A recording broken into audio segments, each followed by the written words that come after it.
l'incarnation, bonjour, vous êtes l'incarnation d'une seule personne suffit. Au sein du BTS Communication Champlain, vous avez mis en place tout un programme centré sur l'entrepreneuriat via le Learning by Doing.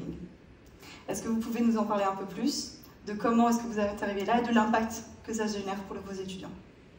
Donc bonsoir, merci pour cette invitation, merci de mettre à l'honneur le BTS Communication Champlain, merci de mettre à l'honneur l'enseignement public et merci de mettre à l'honneur nos étudiants, nos talents.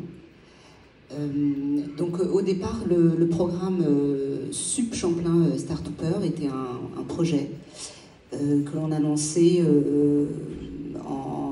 pour les étudiants en BTS Communication deuxième année. Donc un projet de fin de parcours, un projet très ambitieux, interdisciplinaire. Donc on leur demande de créer une start-up et donc de se reposer sur toutes leurs compétences.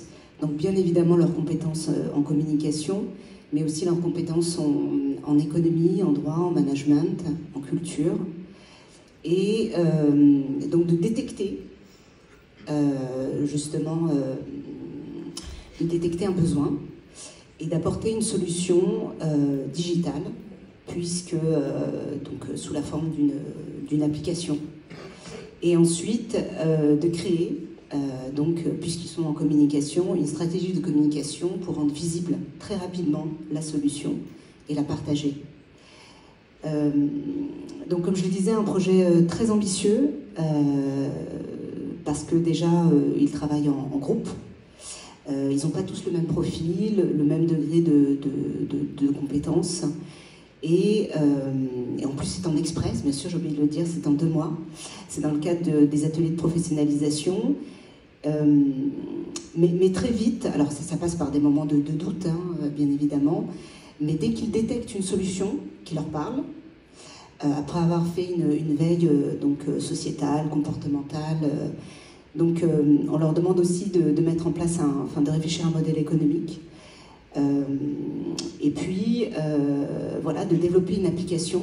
Donc là, ça passe par des compétences UI, UX design, etc.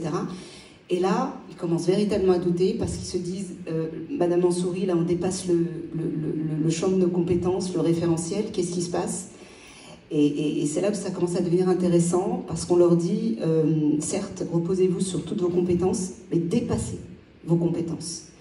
Ça doit passer par de l'auto-formation. Et ça, c'est très important.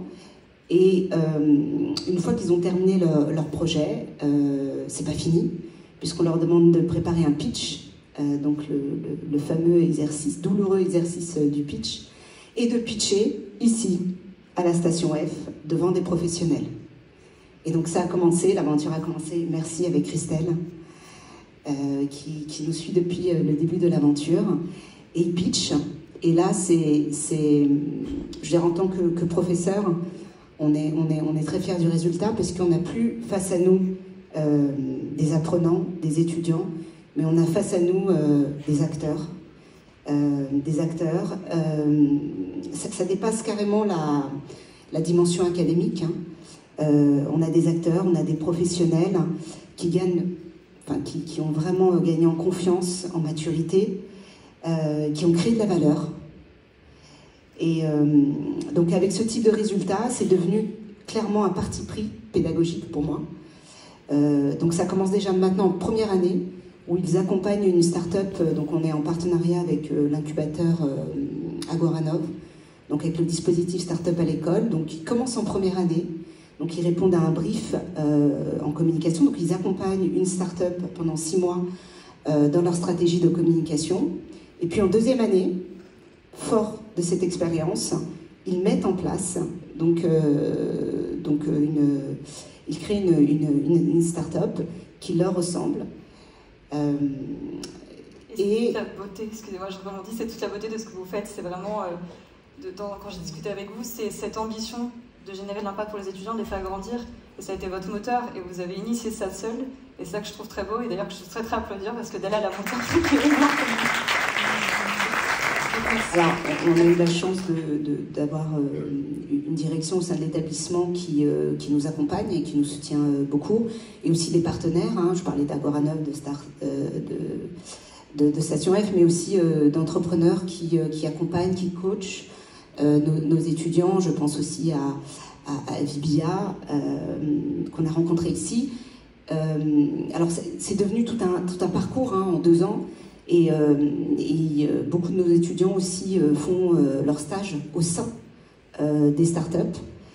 Donc voilà, donc pour donner quelques exemples sur les derniers projets, on a demandé donc à cette génération 2024, puisque on parle beaucoup actuellement de cet événement, la Paris 2024. Donc ils ont travaillé sur des solutions pour le parcours,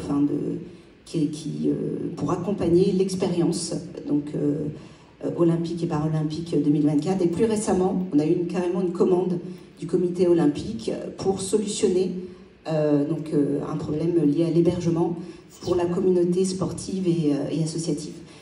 Prochaine étape, pour finir avec ça, puisque les premières années sont là, ils ne sont pas encore au courant, c'est de travailler sur les médias, donc créer le média de demain, et pourquoi pas avec une dimension internationale. Voilà, merci. Merci Dalal.